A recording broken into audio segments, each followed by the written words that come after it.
Islam terus bergerak sampai akhirnya sampai ke Indonesia. Nah inilah, lalu itu ketemu dengan wajah baru. Zaman Sayyidina Ali punya putra Sayyidina Husain terbunuh. Tapi peristiwa itu melahirkan satu ada satu yang selamat, namanya Sayyid Ali Zainal Abidin. Sayyid Ali Zainal Abidin punya anak Sayyid Bakir. Sayyid Bakir punya anak Sayyid Ja'far Shodiq, tambah jauh. Karena nggak tahan hidup di Arab, ingin pergi dari Arab, maka bikin sholawat asghil wa asghilid dhalimin bidzalimin wa akhrijna min bainihim salimin. Itu sholawatnya Sayyid Ja'far Shodiq. Kemudian pergi punya anak namanya Sayyid Ali Uraidi, tambah jauh. Punya anak namanya Sayyid Muhammad, tambah jauh.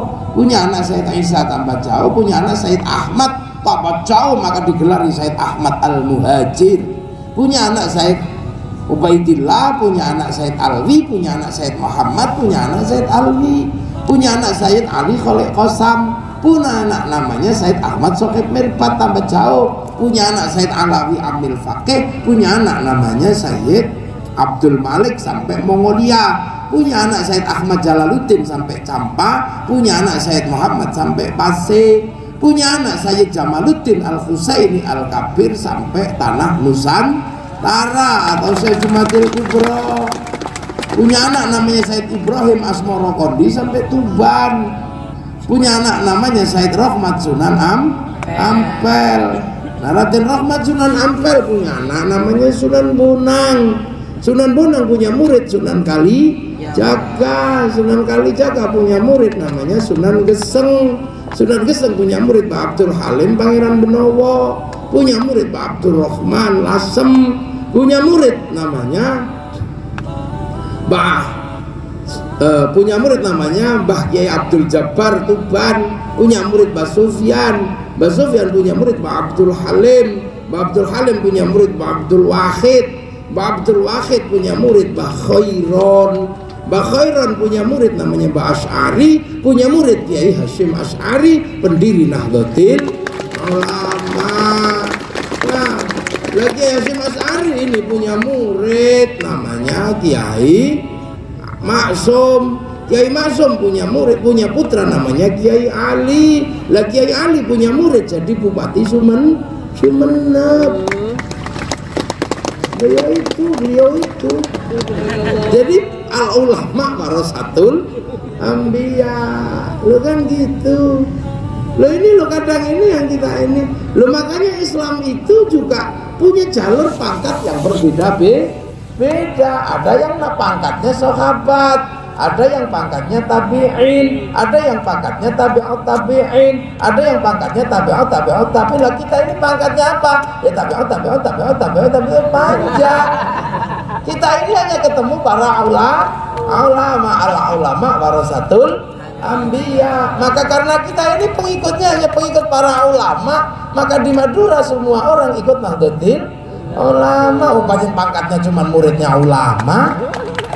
Kalau muridnya sahabat ya Nahdlatul tabi'in. Jadi ini mengingatkan bahwa orang hari ini adalah berpangkat muridnya ulama. Begitu tidak mengikuti muridnya ulama, gayanya ulama, ya konslet.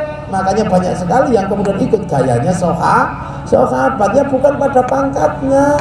Sahabat itu kalau zikir diem gini hatinya kepada Allah. Muridnya ulama diem ya tidur. Inilah makanya ada ahli sunnah wal jamaah. Ini kan yang harus dipahami. Nah, Sayyid Jumadil Kubro begitu masuk ke sini melihat, loh, kok orangnya beda-beda, kecil-kecil. Bukan kayak orang Arab, tapi karena sudah diajarkan laqad khalaqnal insana fi ahsani taqwim, maka para wali yang datang juga sudah meyakini, oh ini tetap manusia, memang manusia Nusantara, kecil-kecil.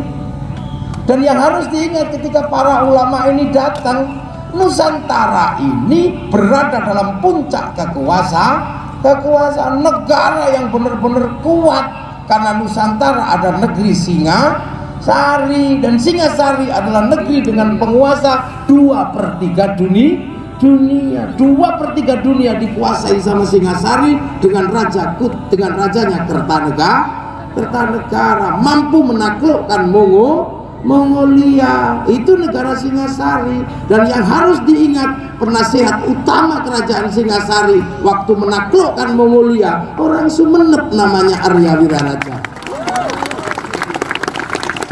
Orang Sumeneb sini namanya Arya Wiraraja.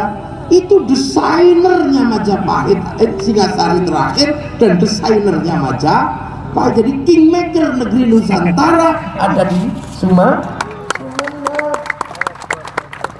Nah, sampean jangan, itu kan bukan Islam, itu nenek moyang kita yang belum mengenal Islam. Itu masa fatrah. Artinya apa? Beliau juga belum mengenal Islam. Jadi bertuhan apapun diampuni sama Allah Subhanahu wa ta'ala.